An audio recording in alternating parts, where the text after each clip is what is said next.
Hello, everyone. My name is Bill Guyton, and I'm the Executive Director of the Fine Chocolate Industry Association. And we're so glad that you were able to join us here in December as we lead up to the end of 2021. It's been quite a year.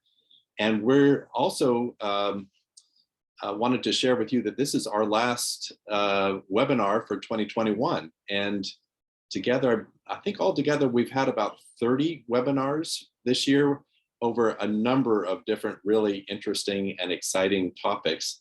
And this is a great one to end the year because it's on Trinidad and Tobago cacao and chocolate. And I think we have an outstanding panel that you'll hear from in a minute.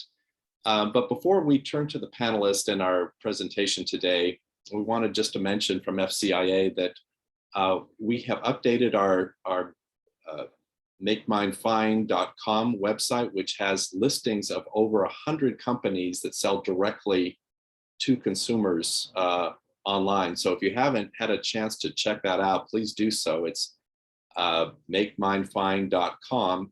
In addition to having company listings, we also have country profiles, including Trinidad and Tobago. So you want to check that out and let us know what you think about that. I wanted to introduce, first of all, Effie Maglaris, who will be taking over as Executive Director in 2022. And many of you know Effie from her great work on organizing these webinars. So Effie, I don't know if you wanted to say a few words or not.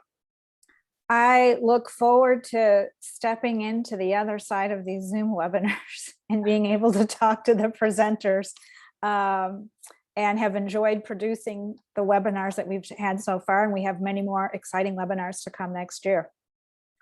Great, and you are in great hands with Effie. She's very knowledgeable and she has such a passion for fine chocolate. So Effie, we're so glad to see you taking on the leadership role at FCIA with the new board of directors.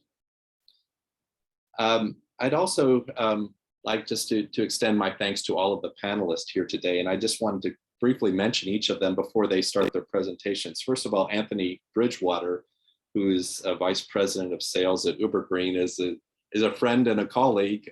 We're so happy to have Ubergreen as a member of FCIA. And you'll be hearing from him in a minute and some of the great work that they're doing.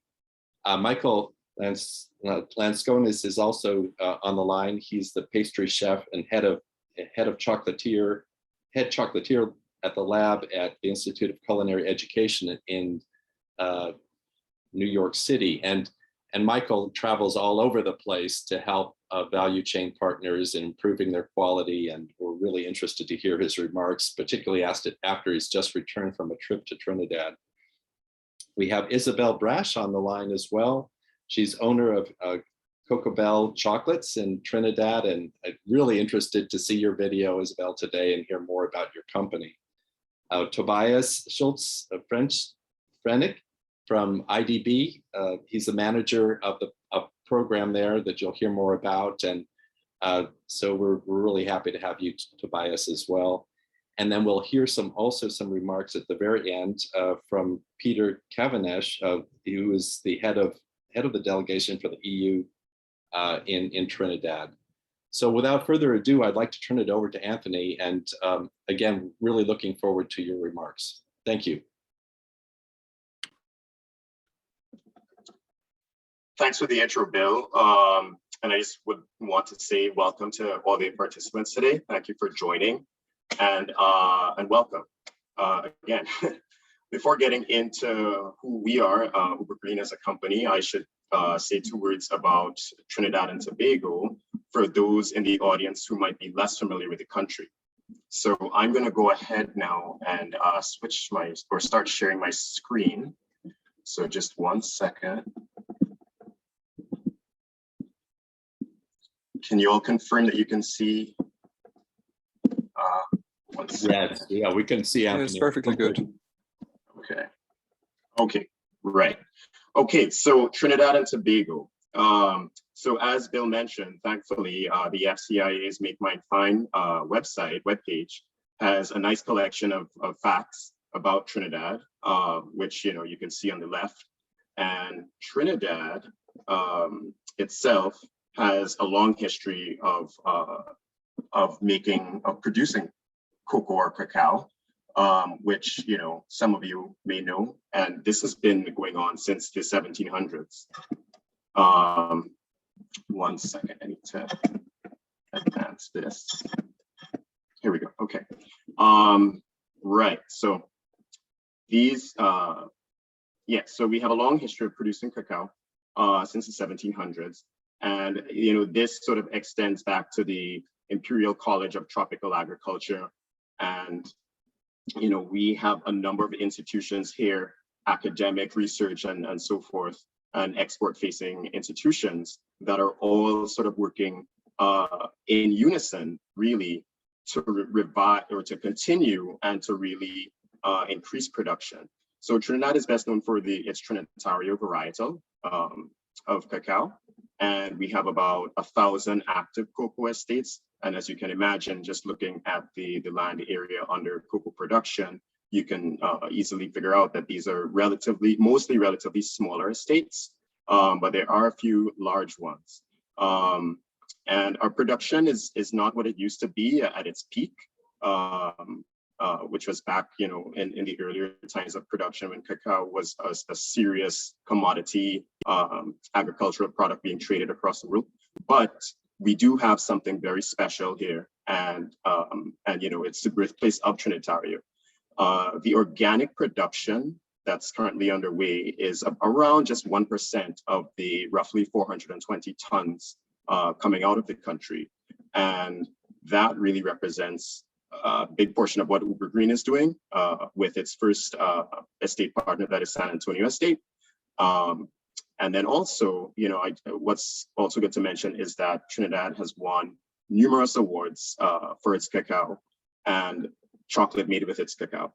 So that, is everything from Academy of Chocolate for our very own Isabel, who just got a silver award. Congrats to you. And, Cocoa of Excellence, Good Food Awards, et cetera, et cetera. So, that is sort of a kind of who we are, where we are, and what we're about. So getting into Ubergreen, who are we? Ubergreen was launched in 2019 when, a real clear market opportunity was seen for the production of organic cocoa in Trinidad. And really, again, it's to showcase our local varietals that have gone global. So many of you may know the Trinitario and TSH also varieties. And this quality is sought after the world over, right? And there's also a lot of innovation, as you will hear, coming up from the other speakers. And this is really an attempt to, the vision behind Ubergreen is to become the premier supplier of organic cocoa to establish and select emerging and specialty cocoa markets globally. Ubergreen has opted to focus on supplying organic and certified organic material. And I'll make that distinction in a second. But really, why are we doing this? Sustainability is really the driving factor here because of the myriad benefits that accrue across the value chain to the farming communities receiving fair farm gate prices for their cocoa, to the land and the terroir that's protected from harmful agricultural products, to the integrity of the cacao flavors that are preserved by using sustainability as a driving central factor. And then not least, the accountability to customers and consumers that the chocolate they enjoy is backed by all these other solid assurances. So who are we doing this with? So we have several estate partners. I mentioned one of them before, San Antonio Estate. And this is our, flagship partner in terms of, by definition, they have been the first estate in Trinidad with us to be certified by Ceres, and they got certified organic in 2019. They're located in Grand Couva, and it's roughly about just over 100 acres. And cocoa is not the only crop that's grown there. There are other crops, tropical fruits like bananas, coffee, etc. But their primary crop is cocoa. And so we've been helping them since, pre-certification and in an ongoing manner with just, improving field operations and post-harvest protocols. other estates that we're also talking to and in partnership with include the Matthews Estate, the Mirage Estate, the James Estate, Omar Beans, Ortonola, Jagasar, etc. And these are all in the organic certified pipeline. And there are even others that are seeking to join us in 2022. And these are all small and medium-sized estates that we help, similarly to San Antonio, with performing ongoing, regular, rigorous heavy metals testing, and in collaboration with the Cocoa Research Center at the University of the West Indies. And these are what you would call those estates, the others that aren't certified, that's what we would call estates in conversion. That's our term to say, okay, well, they're in the pipeline, but they haven't been certified just yet, but they have a desire to do so, and we are working with them in lockstep to get them where they want to be. Okay, so taking a deeper dive into what we do as a company, primarily, we are about taking really great products, starting with really good products, and adding value where we can and where our partners can to really increase that value at origin. So you'll see here a number of products. I mean, our primary product is the organic Trinitario bean, which is an organic sun-dried and fermented cacao beans with any number of these estates. And then we also refine to nibs, to cocoa liquor, to chocolate blocks, to couverture, and then to even CBD chocolate bars, which is a very exciting product for us because, again, we're about innovation and innovation at origin, and so cacao is a rapidly growing industry. Specialty chocolate, it's moving with the times, and we recognize a clear opportunity to provide, these certain value-added products. And so, like, for instance, the CBD chocolate bar is a 70% dark bar with 80 milligrams of CBD. So you could get it at 80 milligrams or 40 milligrams. But, this pairs two superfoods for a delicious health and wellness experience. Since launching the product, we've enjoyed success in the local market and even begun exporting to the US with a distribution partner based in NYC in New York City. What else can I say? About the CBD bars, we also welcome any interest from any of you who might be potential partners in expanding these operations. So there's more I could say, but I could come back on the back end in the Q&A for any questions or any clarifications. But I just want to say that we'd love to hear from you, and I've left our website and our social media account handles for you to reach out. Just reach out, drop us a line, either an email or on social media. We're on LinkedIn, we're on Facebook, we're on Instagram. So yeah, thank you for your time today. And I would like to hand it off to Michael Laiskonis, who just coincidentally, we met through since launching, through becoming an FCI member and enmeshing ourselves in these online conversations and social media, the social media world. And so that connection kind of organically formed. And I'm really happy to have him here speaking, about our country and our cocoa. So I will now turn it over to Michael, and I will stop sharing my screen.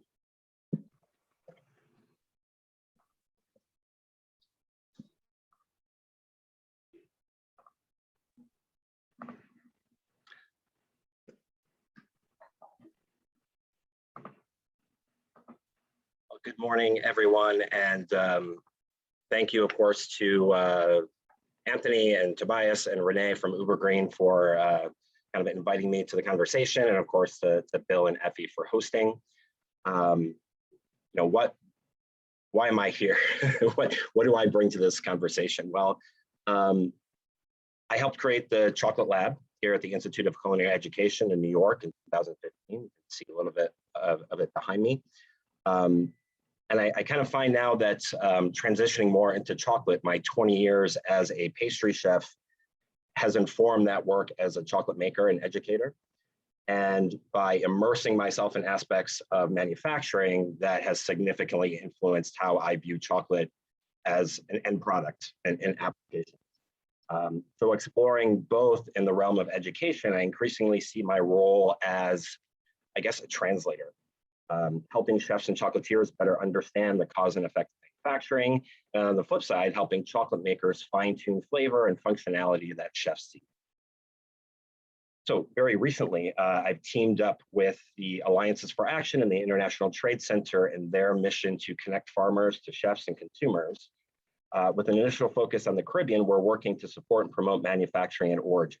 In addition to projects in Jamaica and Dominican Republic, our consultation with Trinidad and Tobago Fine Cocoa Company presents a particularly interesting opportunity to create dialogue with chefs and to target export markets.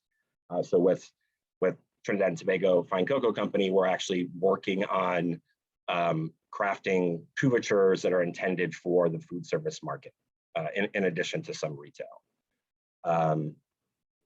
And this kind of coincidental to this conversation, because I began talking with Anthony and the Ubergreen team several months ago, really about sourcing beans for the lab.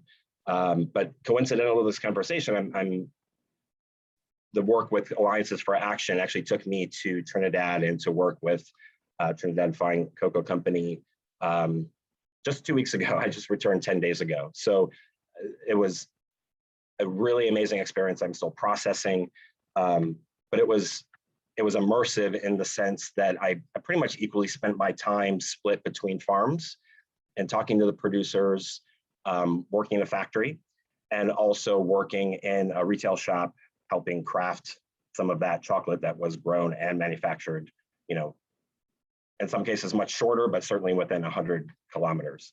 And really, this is all meant to support and promote this value addition that Anthony mentioned. So all of this work being carried out alongside the development of our educational programs in the Chocolate Lab. And these range from broad exploratory sessions, about 4 hours for sort of the enthusiastic amateurs or the prosumers, as we call them, to detailed week-long courses for aspiring chocolate makers. And we actually just finished one beginning of the month that was sold out. But I think people are hungry for not only for chocolate knowledge, but also that in-person experience. So it's been great to see that kind of come back online in the last few months. All of these programs rest on the foundation of sourcing high-quality beans from around the world, and partnering with organizations like Ubergreen not only help realize that goal, but also ensure transparency and a shorter supply chain. Of course, all of these projects exist within a greater context of growing the cocoa sector in Trinidad and Tobago, which I really see as more of a reclamation of where it's been in the past, as Anthony kind of hinted at. Restoring the industry to its former glory. So as an amateur chocolate historian as well, I see value in understanding all of this that's happening in the present day by looking at them. Again, Anthony kind of touched on some of the demographics and the current state of the industry, but I find it really fascinating to understand how cocoa traveled around the world throughout the colonial period. And Trinidad was actually one of the first places where cocoa arrived from Mesoamerica, planted by the Spanish. And then probably the pivotal moment that we're still sort of, I guess, reaping the benefits of today is this sort of mysterious, it's often referred to as a blast, whether it was a weather event, whether it was a disease outbreak. But in the 1720s, about half of the cocoa plantings in Trinidad and Tobago were destroyed. And to revive that, material was brought over from South America, and of the forastero type, what we generally consider as forastero, and it interbred with the criollo that had been planted there originally and produced what we know of as, of course, Trinitario. So really for 200 years, Trinidad cocoa was considered the gold standard for quality. In my own research, I'm looking at shipping records and warehouse invoices as early as the early 1800s here in New York City, and Trinidad is always fetching the highest prices, even 200 years ago. And this history has kind of placed Trinidad and Tobago into this position as being an incubator of not only high quality genetics, but it's also become a really important center for academic research, as Anthony also mentioned. So I find that these stories really fascinating. Basically, Trinidad is home to the largest collection of genetic material for high quality cocoa in the world. That really dates back to 80, 90 years ago, not only identifying and preserving what was already there, what had developed through a couple centuries of this Trinitario hybridization, but also really important collections made throughout South America and throughout the world for disease resistance. So all of these, the importance of Trinidad as a research incubator is also really, really important. Given all these factors, the fine flavored genetic material, the terroir and sense of place of cocoa grown across the country, coupled with centuries of tradition and practical knowledge and academic research, really sets the stage, I think, for an exciting rebound for cocoa in Trinidad and Tobago. And then add to that the intense pride and passion that I got to witness among the producers I met. I see my small role in all this as really just an opportunity to step aside and amplify everyone else's story and share what's happening in Trinidad and Tobago with the rest of the world. And one piece of that storytelling involves introducing all of these products, and both finished products and the beans, to chocolate makers and chefs and other chocolatiers. So putting my educator hat back on, this other piece takes place here in the chocolate lab with the process of selecting beans, how we use them to create finished chocolate in our educational programs. And, I kind of see this storytelling aspect as sort of creating what I call a cocoa bean passport. And really that's only possible through transparent supply chain and developing relationships with groups like Ubergreen. So we explore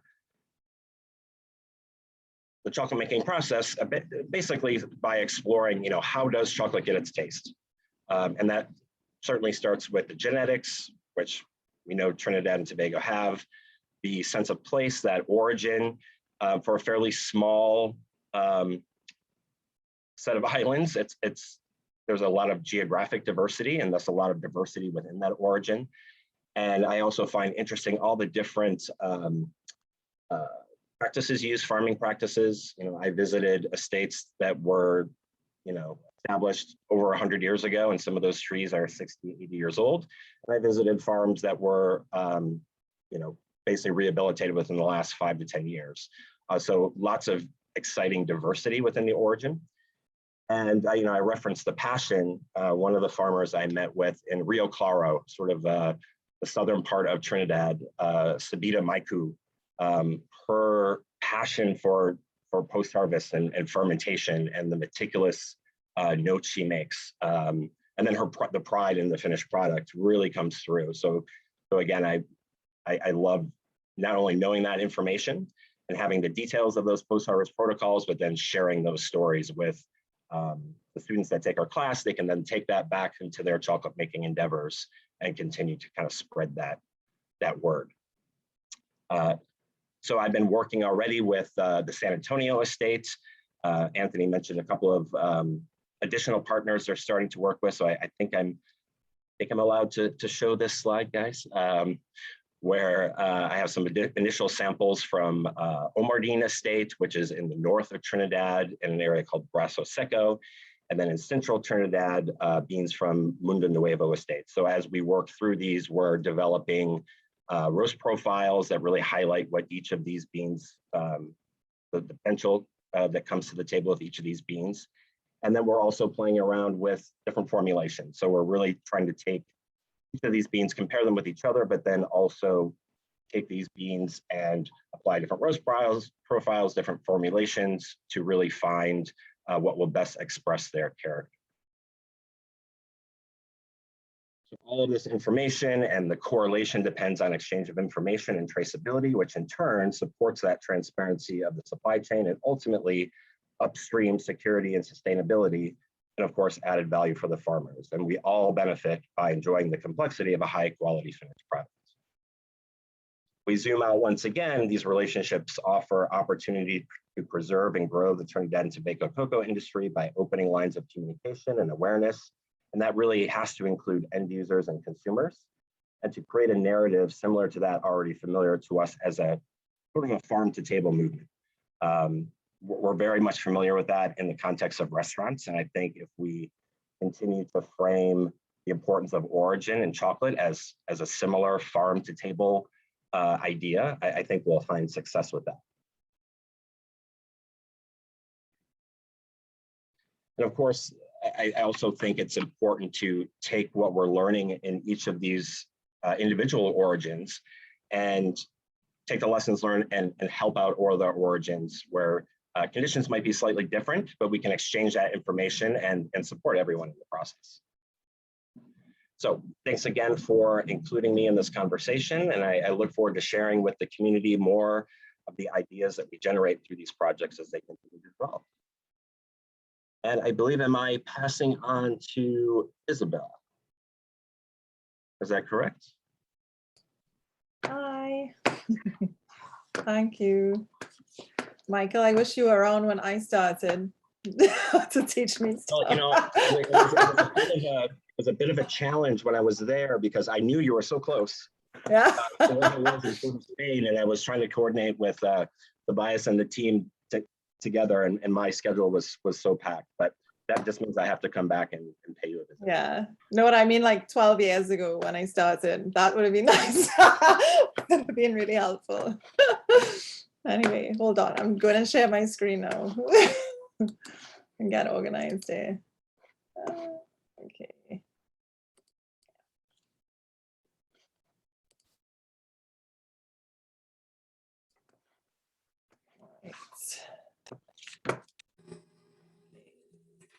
All right.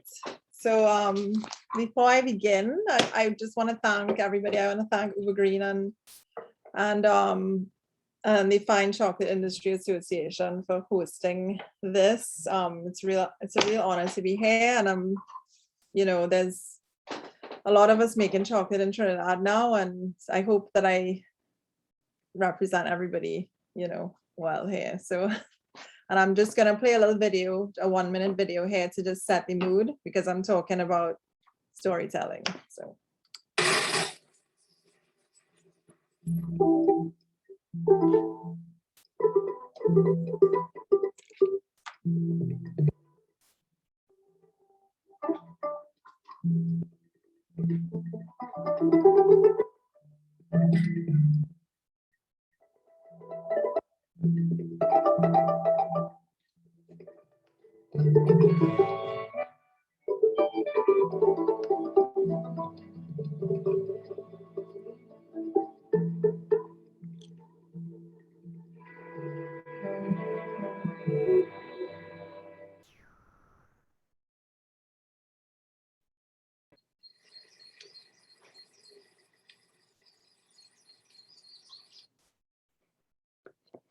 Okay. Oops, sorry.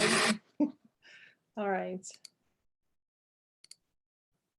Okay, so I'm Isabel Brash, and Cocobel is my firstborn child. I always describe it as because it really is part of me.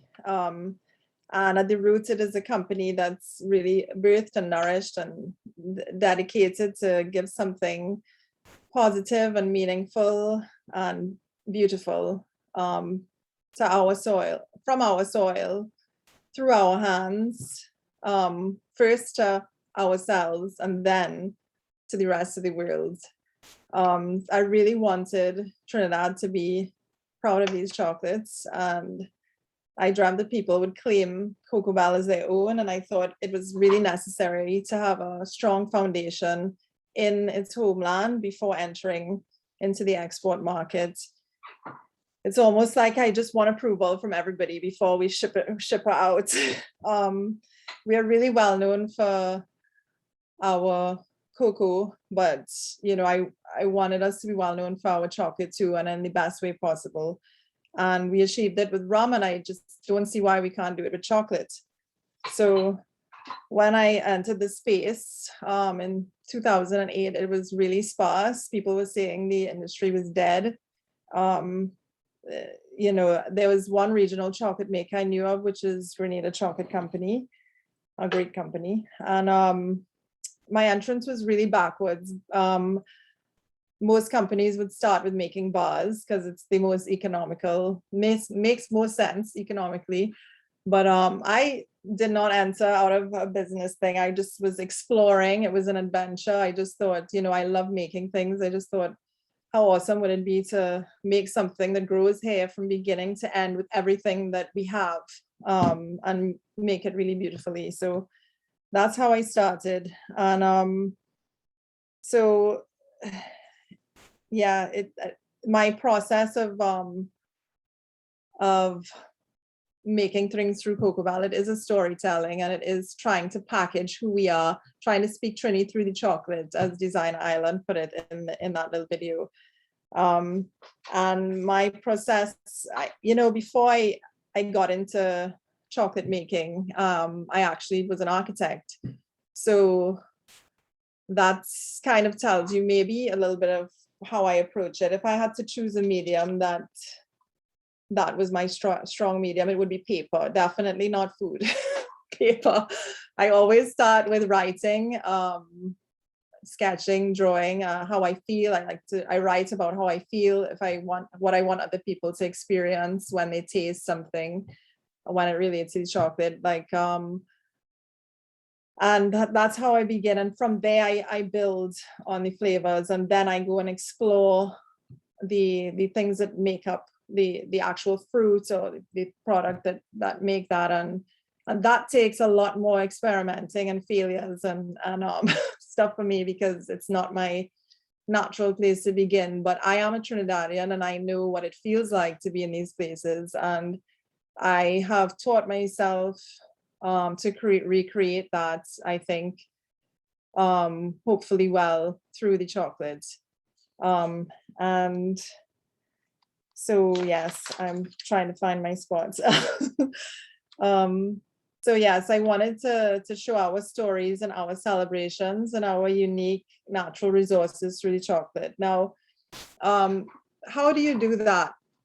How really do you have an experience in a piece of chocolate if you're not from here? It's obviously not going to be the same experience, but it's certainly, like, for instance, in a more temperate country, a mango is a mango, right? So you go to the market, there are mangoes wherever they're from. But in Trinidad, a mango is like, we have so many varieties of mango. And if you start talking about mangoes here, it's like, well, which one is your favorite and how do you eat it? And there are ways to eat it and ways to, and it's that goes for many different types of things. So how do you try? It's about being authentic. So that's what I'm trying to say.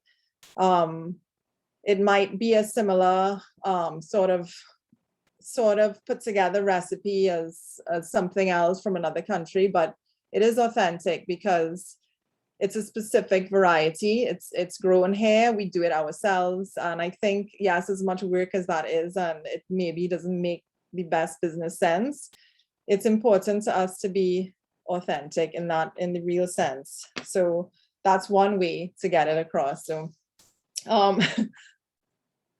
it can be a risk, to a business from coming from a small island, and you want to put all this together, but you also want to please the audience abroad. But the thing is to keep, for me, for Cocobel, is to always make sure that backbone is there, that we're serving Trinidad. I really want Trinidadians to be proud of this first, Trinidadians and Tobagonians. I want them to say, this is our chocolate, and be able to take it and say, this is really, authentic stuff. And whether or not the flavor or whatever might not be something the person is receiving as accustomed to, it's a stop and think kind of experience, you know, and it might entice or bring up a memory of their own that is completely unrelated, you know. And I can give an example of that, how that worked kind of negatively too. We once paired our chocolate with, we were asked to pair our chocolates with wine. A wine distributor down here wanted to have an event, and they were bringing down this wine sommelier from the States, and they're like, okay, well, we want to pair these chocolates with the wine, so can you help us choose? We're going to give you the wines, and can you choose first which ones go with which? So we chose what we thought as a group, our company, and we sent the notes to the sommelier to say, okay, well, this is what we think goes with this, and this has pineapple and chardonnay and blah blah blah in it. And he said this, that's definitely not pairing with that. So anyway, when I come down, we'll do another taste over and figure it out. And so when he arrived at his hotel, we already had delivered the chocolates and the wine to go with it that we thought would go, because I was so, you know, I was like, you know, you have to taste it to understand. So and we dropped it there, and he called us later to apologize and said, this, you know, this is really something else, you know, that I never would have thought this would have gone together. But you know, when you talk to somebody about a flavor, it might be, you know, pineapple. Your memory of the first time you had pineapple might be in a pineapple upside down cake with pineapples from a can. You know, it's just not the same as experiencing it in its space, you know. So yeah, it's just, we hope to really capture that real authentic experience in the chocolate. So that's sort of my process there, by writing a lot and then bring up a lot of memories. And I'm also talking to a lot of other people, because obviously I represent everybody in Trinidad and Tobago, but you know, we have a unified experiences together, and so I try to work with that. So yeah, that's basically it's, but if I have a little time, I could read one of my excerpts from one of the flavors that I did, which would be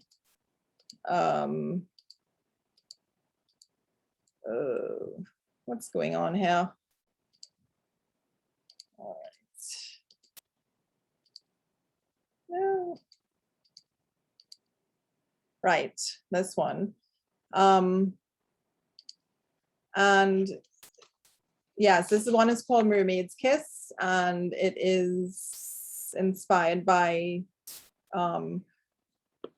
going to Maracas Bay. So this is an image that I just pulled off from on the internet of Maracas, of the lookout, where they sell pineapple and chardonnay, pineapple chow, before you head down to the beach. So I'll just start now. My first day in architecture school, we were asked to do a project based on a word which we had to pick from an envelope. My word was Belvedere, and the first step was to research and illustrate illustrate our interpretation of the word. I was always so proud to be from Trinidad, and often little pieces of home crept into my design projects at school abroad. At the time, I was 20 and competing over summer to get into the program, as I was a transfer student.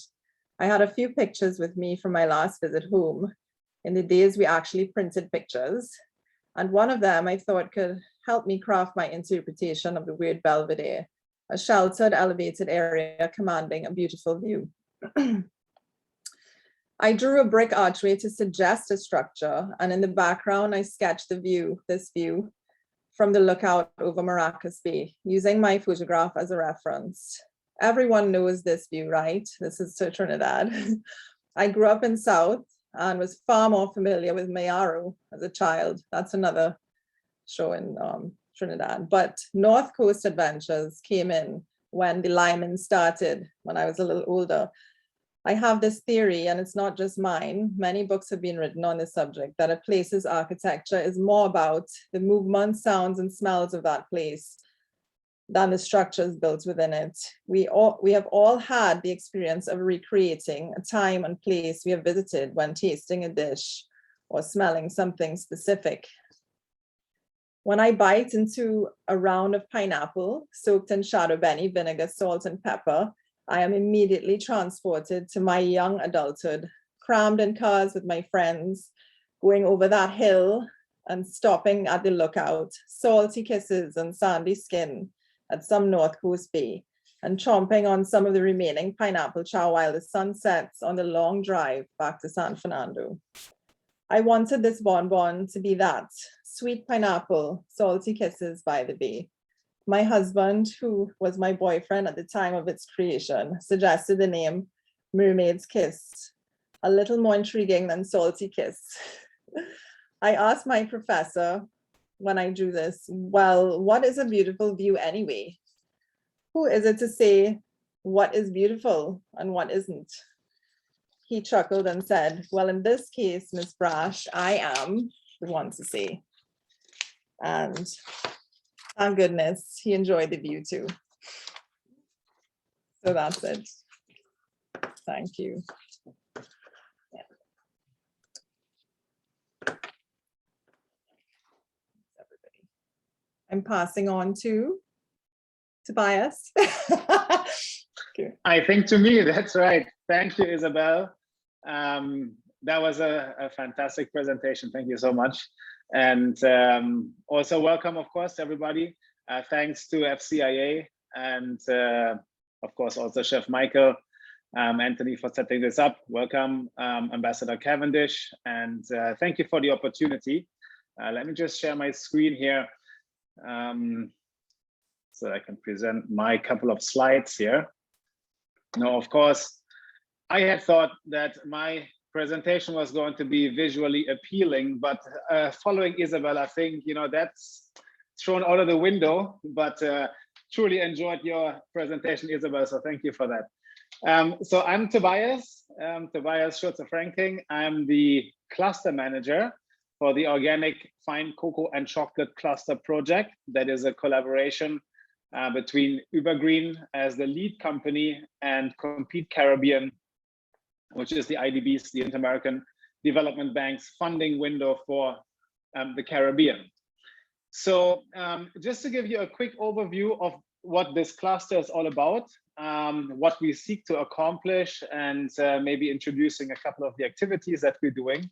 I want to start with letting you know that this really is a private sector driven initiative. And I think this is very important because we've seen that in the Caribbean many times, public sector intervention isn't very effective. It takes very long and it doesn't really often respond to commercial opportunities. So under this project, we got together as a group of private sector companies in order to sustainably grow the cocoa and chocolate sector in Trinidad.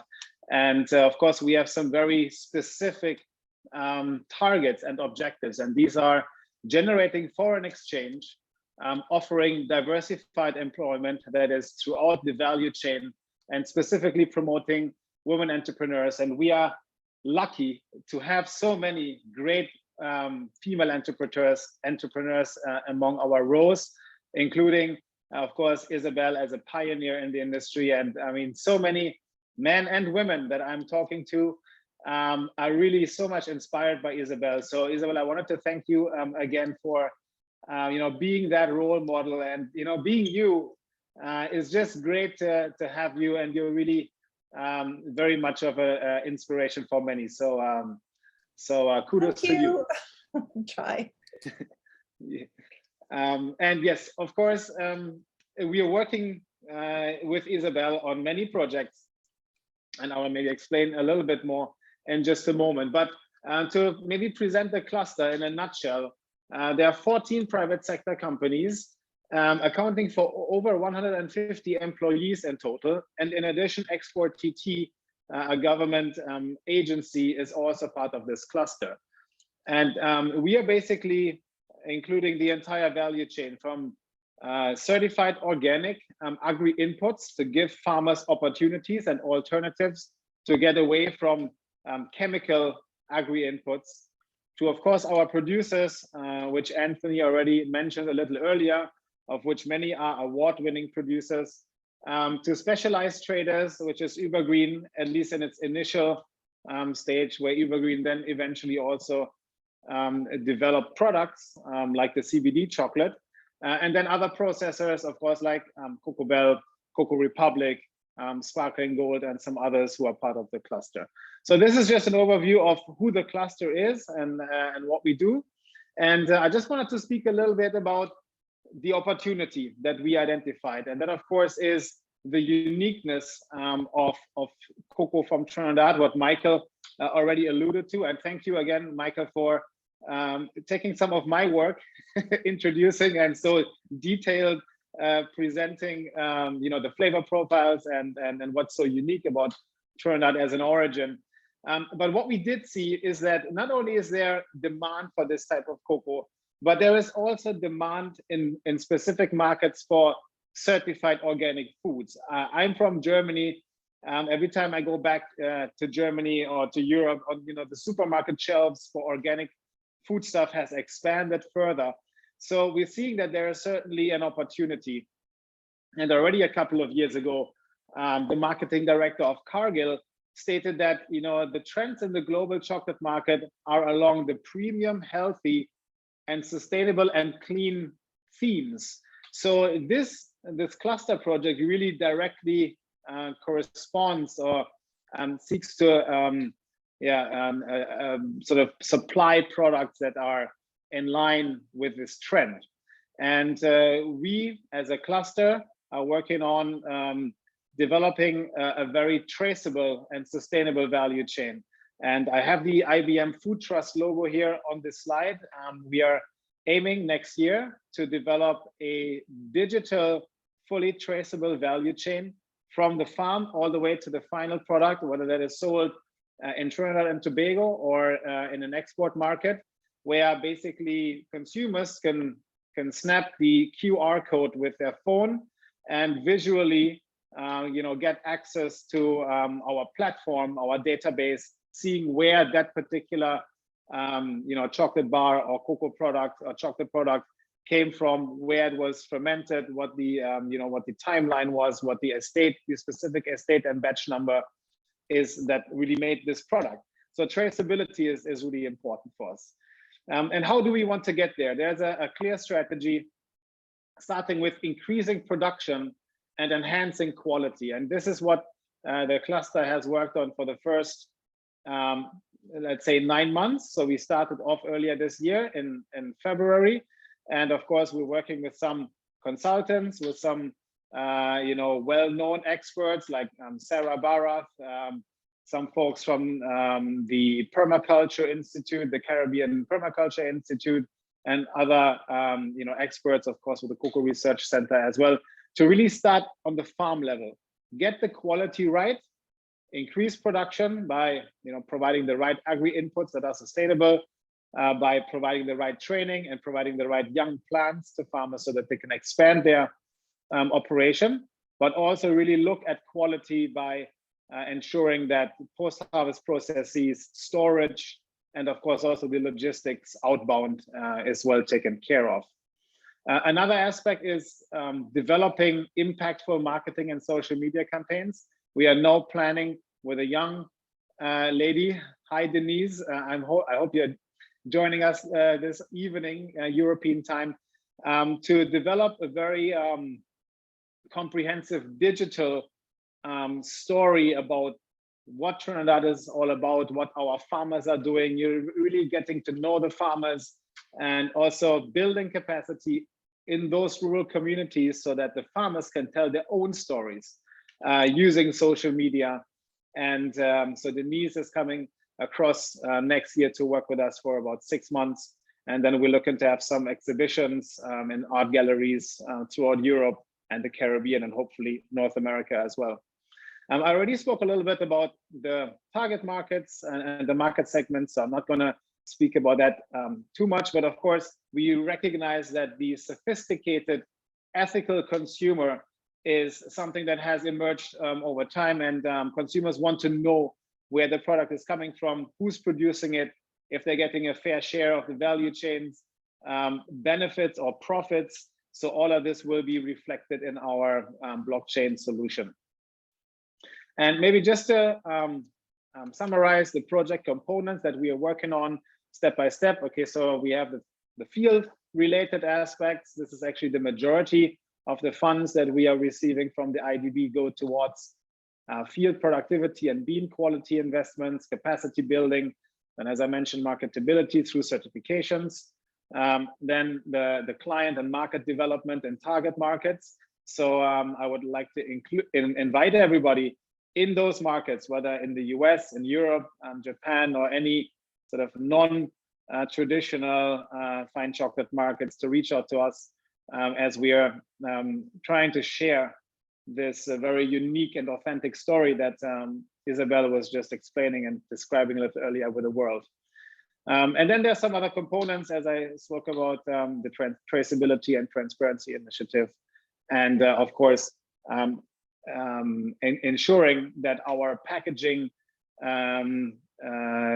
fulfills the requirements of those target markets. So I think we have a pretty round concept here with this project, and we are still fairly early in the execution of this intervention. Of course, COVID-19 has also affected us in some ways negatively and some positively.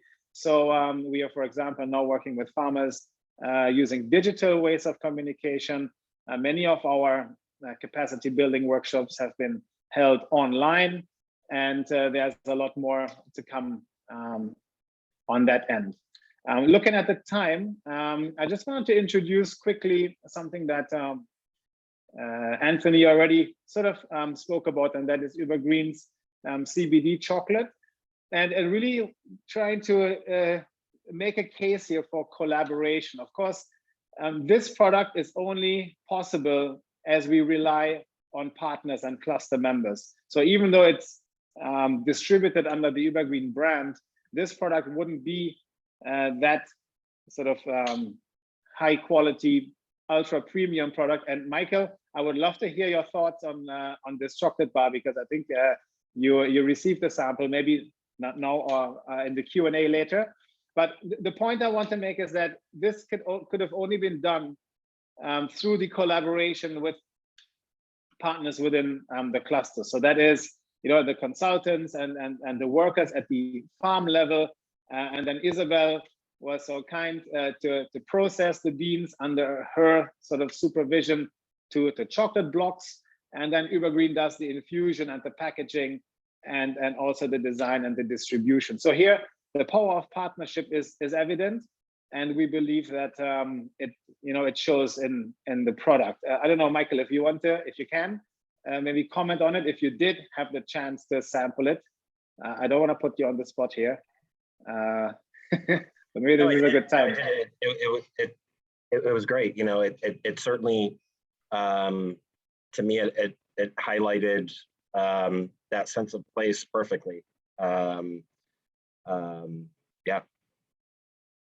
Yeah.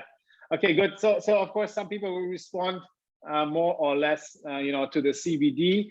Of course, the medicinal benefits. This is a legal product. It is THC free. So of course, we know some of you may know about the benefits of CBD. So really pairing two superfoods here is something that is quite innovative. And I think the cluster will take this and other products into the export markets, of course, to those markets where it's legal, right? Because in some jurisdictions it's not, right? So this is it. Just maybe my last slide on global partnerships. As I mentioned, we're seeking partnerships with stakeholders in the industry to scale the operations here in Trinidad and Tobago, to build more organic cocoa nurseries, to preserve, therefore, these ancient heirloom cocoa varieties, training, cluster and non-cluster members, investing in solar drying solutions to become even more sustainable, and then as a result, supplying consistently high quality cocoa and chocolate products.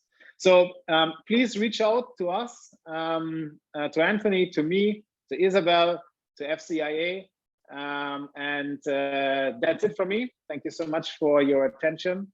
And I'll be happy to answer some questions in the Q&A session. But I think the last couple of closing remarks will be given by the ambassador, Mr. Peter Cavendish of the European delegation. So I'm going to stop sharing my screen and ask Ambassador Cavendish for a few final remarks. Sorry for coughing. Look, I'm extremely impressed with all the things I've heard today. I feel that you're a group of people with strong personalities, very strong creative instinct. Well, my background is one of finance, banking, insurance, public sector, humanitarian aid. And at this time, if I have the full 5 minutes, I just want to tell you basically a little bit of a look back to the past and what we're trying to do going forwards. The European Union has been in this country since 1976. We're in our ruby wedding anniversary. We spent the equivalent of 300 million euros here. That's not adjusted for inflation. That's 2.3 billion Trinidadian dollars. The European Union gives money. We don't lend money, we give money. And it's part of our outreach, our commitment to development of nation societies, fellow democracies. So this country has received, if you consider the population is 1.4 million or approximately now, and it's received 300 million, you could think that we're there in the street giving money to every citizen, and every citizen would have enough for at least to double a roti and maybe a Coke. But the underlying logic behind all of this is that the basis of wealth creation is that there's a mutually productive exchange and that both parties are better off afterwards. We spent 75 million euros alone, which is 600 million TT dollars, diversifying this country out of the sugar industry. Perhaps we're responsible for some of these estates that you see on the way down to San Fernando, where there's just grass now, which used to be sugarcane. Anyway, look, we have funded the University of the West Indies, the Cocoa Research Center. We funded Caribe. We funded Exim, Export Finance. And right at this point in time, we're, as part of a Team Europe initiative worldwide, we're going to spend about 310 billion TT dollars equivalent to try and bring industries and entrepreneurs and others out of this terrible pandemic and for us to enjoy new products. In that context, if you look on the delegation's website, you will see that we've just 63.5 million TT dollars to spend on innovation. Now, some of the people that you know or you yourselves may have innovative ideas. If you check out our website, you can look at this. And as I say, we give the money. We don't give you loans. We give the money. Innovation, small and medium-sized enterprises, enterprises with women, trying to do something new. You've said a lot today, and to be honest, I'm very much in awe of people with the different type of talents you have. I'm just a bureaucrat or an accountant or a diplomat at different times in my life. But people are living the dream and entrepreneurs. It's people like you that are fundamental in wealth creation. I didn't hear any mention of vegan today, and to my mind, it's a big selling point. 12% of the population of Europe now is vegan, and I've seen it come from the tree. I'm sure that there's no problem to make this a vegan product as well, or to market it as a vegan product. I didn't hear anybody today say that. To talk about other matters is that we have this innovation fund, and we also have an Erasmus Plus fund. Worldwide, we're spending about 26.2 billion euros. And the idea behind this now is that the new thing is that we want to build capacity between educational institutes as well as in the past we sent students abroad to study in other countries. So if there is some sort of vocational, it doesn't have to be university, vocational or technical institute that looks for money, again, it's on our website, or send me an email. I'll make sure the right person gets back to people, because there's the market for this product out there is vast. Europeans consume about half of the $100 billion US chocolate market each year. The producers normally, the raw products, get only 6%. It's the people of the businesses that are able to try and capture the rest of the 94%. And that's what we want for this country. To try and bring people out of this terrible pandemic, for the first time, we're doing business group to business group webinars. Historically, business to business was handled by European Union embassies. But the European Union, which sets the paradigm for trade for our member states internationally, and also we've created a single market, we are going to bring a webinar on the chocolate industry, and it's an investment webinar. We're not here to discuss issues with what plant variety or what processes. We want to bring together a webinar, and we've been talking to your Ministry for Trade and Industry. We're going to talk to the Ministry for Planning and Development. We have spoken to the Ministry for Trade, Trade, Land and Fisheries. And the idea is that we're going to approach 35 European business and employer confederations. And we'll also approach all of the European Chambers of Commerce. The objective is that we will host a webinar where within chat rooms, etc., we'll try and bring in different types of individuals representing, venture capitalists. And you may wish to already reflect in your minds what do you want. Do you want to have an access to a retailer to sell your brand? Do you want a joint venture to develop a new product? Do you need additional capital to grow your businesses? So this is for you. Not a lot may actually happen on the day itself, but if we bring together 35 European nations and the business and employer confederations, it's perhaps a European phenomenon. But we have historically, we have these confederations which are representing business and employers to government. They do everything from salary setting, benchmarking on salaries, and then of course the chambers of commerce, which build up from a local level. And there will be others. We also have approached the Royal Belgian Chocolate Association. We've approached the French Association of Chocolatiers. We've approached the Spanish.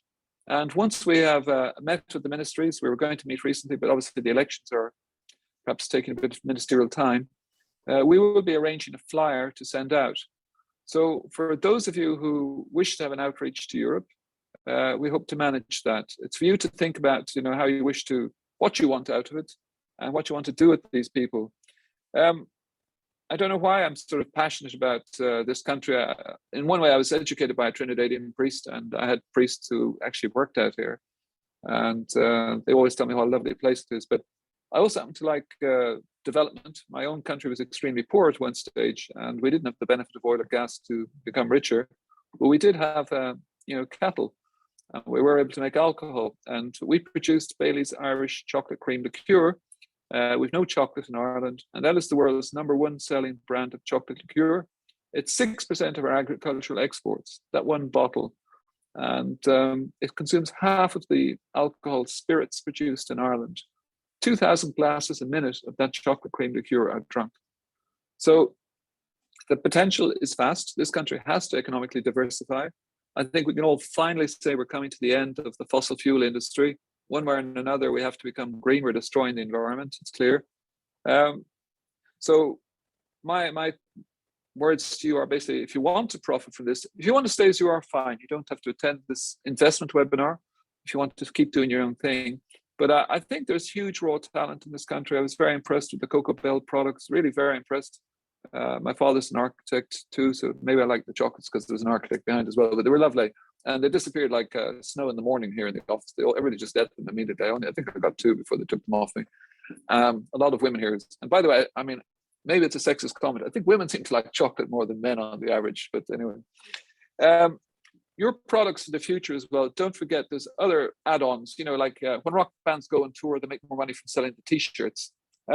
We're also hoping to do ecotourism as a webinar to try and bring ecotourists in here. And visiting estates, seeing the bird life as well, seeing the turtles. But, part of ecotourism is chocolate, going out to the University of the West Indies. There are people who pay now in Europe to go on tours of industrial facilities. They want to go around Volkswagen. I think they get let in once a year or something like that. But there are these sort of industry groupies who want to see that. And I'm sure that there are people out there who want to see cocoa estates. So I think also you should be aware, I've mentioned Erasmus for education. Look at our website. I mentioned innovation. We're also trying to promote digitalization worldwide. And there again, we just in the next few days, we will have an expert on digital finance who will be paid for by us and housed with UNDP here in this country, starting and teaching businesses how to use digital finance going forward. We're spending in total between, not just for him, but in total, it'll be about 8 million Trinidadian dollars to try and promote that, to bring in tools. Again, we spoke to the Ministry for Digitalization Ministry for Digitalization yesterday. And, so that's another thing we're trying to bring into this country to help people digitalize. We have other funds for digitalization, and we're going to see how we can spend them. It's up to 5 million, about 40 million Trinidadian dollars. Because the country is perceived as rich, We don't have dedicated funds for this country anymore. We have to go for Caribbean regional funds. This country has a very good civil service. I mean, people can make their comments, but they can get things done. And we're hoping to work with them and to get access to these regional funds and to use lessons learned here for other Caribbean countries. I'm just looking down my list here. I've mentioned, I happen to repeat things because I'm old. So it's Erasmus, we have innovation, we have digital. I've mentioned ecotourism. I think, you know, what I don't know whether you people have actually access to marketing. I know that Ubergreen has some people with a marketing qualification, but you know, to identify, anticipate, and satisfy consumer demand is what this is all about. And you're coming to the market with a first-rate product, really first-rate, premium product. I mean, to get from the 6% of this 100 billion market, the people here locally, I mean, with the branding, you have got to be in an ideal position. And not just for, you know, chocolate, but, you know, chocolate liqueurs, as I've mentioned. And I understand there's cosmetics. Maybe it could help me, but maybe it's too late. So there's a lot of things that are associated to this that can come up in the investment webinar. And by the way, I would say to our American friends that we're not excluding people from joining the webinar who are not Europeans. We're going to get it rolling with the Europeans. And if the links get sent around to other people, well, we all have to compete, and the Europeans know that. So if others come in behind, that's fine. So I don't think I have anything else to say other than that. Oh yes, I mean, this benefit of medically recommended, you know, chocolate has a medical benefit. I don't know if anybody has said if chocolate from a particular region is better than others. I'm hoping that this country, that somebody medical could stand up and say, well, give the purity of it, give this, that, the other. Perhaps this is better for you than chocolate from some other place, like Ireland. Well, okay, we don't produce any. But I just think that going back to my time in banking and finance, this is a value investment opportunity for people outside of this country. It's an opportunity for you to capitalize yourselves, you know, gear yourselves up with capital, get access to markets and people abroad, and technical expertise. So those are my thoughts. Maybe I've gone on a little bit too long, but everybody else was over time as well. So even though I came in at the end, no, you have my full respect for what you're doing. And oh yes, I forgot deforestation. Somebody mentioned deforestation while you were speaking. The European Union is bringing in a deforestation directive. In fact, it's more or less arrived. And countries which are growing coffee, cocoa, palm oil, and these type of products that they're burning down the rainforests for, they'll have to prove that they aren't doing that to actually send the products into Europe. Now, we've already told the European Commission that in this country, cocoa production is reforestation. So for investors, they would be lowering their carbon footprint and helping to recreate an ecosystem where, you know, if they bring back the land that's now grass and blown off into straw in the dry season around San Fernando and in other places, it's restoration of natural habitats. So from the point of view of investors, please, if I won't forget, but you have to mention this as well. I mean, money invested in restoring agriculture here is bringing back an ecosystem. About 40% of this country, I think, is forest at the moment. And I mean, there's lots of unused land. The Minister of Agriculture has told me, yes, there's lots. So from the point of view of investors, I mean, you hit all points of the golden triangle, you know. It's a fantastic premium product. We're doing good for the environment. You know, at the end of the day, you know, chocolate is good for us. Anyway, I've been scribbling notes while you've been talking. Ambassador Cavendish. By the way, I just wanted to thank you for all of your comments today. I think it was outstanding, and I just wish there were more people like you that had the kind of passion that you do, and the fact that the European Union is interested in supporting the fine chocolate segment, I think, is outstanding. It's a very small segment right now of the entire chocolate market, about 5 to 10%. But as you rightly said, there's so much opportunity for it to grow. We at FCIA represent about 350 companies now, and a lot of them are North American, but there are increasing numbers from Europe and Latin America. So I think your comments of unity and let's all work together were right on target. And I love too the fact that you brought in the deforestation angle, some of the other important topics that we all need to be keeping our minds on. So again, thank you for everything. And I'm seeing in the chat that people are interested to know how to stay in contact with you. And if you can provide some web links to us, either after the session or through our colleagues on the panel, that would be wonderful. I think there's a real appetite for that. And thank you again for all you're doing and your leadership. Yeah. Well, after this, I will put my present information person in copy to an email to Tobias. And if Tobias or Tobias could share it with the others. But I mean, the time is now, if anybody wants to access innovation money, get your applications in.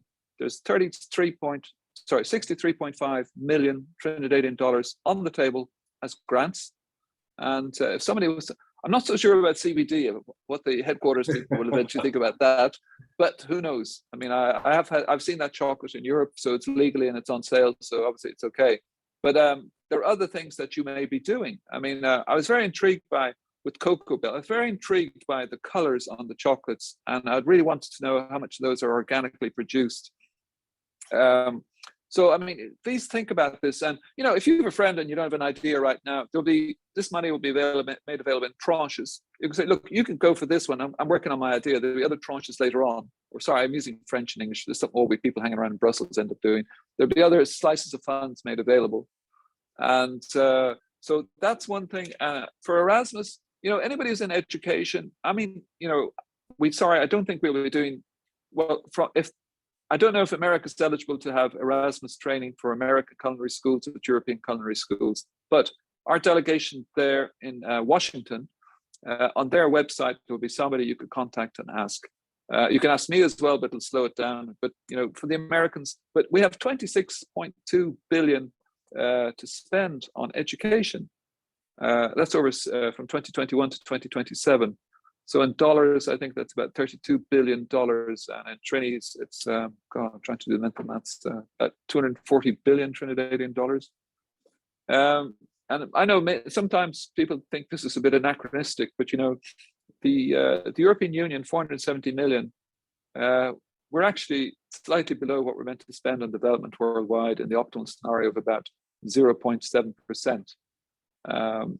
Erasmus is not classically in development, but it goes to those countries which are in a developmental process. I suppose if you have time for it, you know, the European Union, you know, in the America now, you have Biden's bill for Build Back Better, about 1.2 trillion American dollars. That's the spend of my institution. It's about 1.074 trillion from 2021 to 2027. So we're spending the equivalent of Build Back Better. It's about 2% of all European public sector spending is by my organization. So it gives you an idea of the size of the European Union. It's absolutely remarkable. And I noticed your colleague is putting some links in the chat. So great. Juan Luis is active already. Brilliant. Thank you. He's right on top of it. So thank you so much for this. And we would love to stay in contact with you as well. And anything we can do to help in providing links to some of these companies that we're working with, more than happy to do that. I just wanted to take this moment because I know we're a little bit over time already, but just to thank you, Ambassador, very much for all of your efforts and your help, and also the panelists that were on the call previously. It was just such a well-rounded discussion, you know, with Isabel, with Tobias, with Anthony, with Michael. So I just wanted again to show our appreciation and to mention if anyone has questions that we weren't able to answer during the call, that we will follow up with a recording of this, and we will answer any unanswered questions at that time from the panelists. So let's see, one question that I know that's been up there for a while, and I just feel like we have to at least have one question answered from our audience, and that was a question that Matt Frederick asked of Tobias, asking a little bit more about the art exhibits that you mentioned. If there's just a couple of brief words you can mention about that, that would be helpful. Yes, sure. Thanks for the question. So over the next, I would say 6 to 9 months, we will create this content together with Denise, our consultant for digital storytelling. And we will certainly start with an exhibition here in Trinidad and Tobago. We are already in talks with Isabel, who happens to have an art gallery right next to her chocolate lab. So we're very fortunate to be able to use those facilities.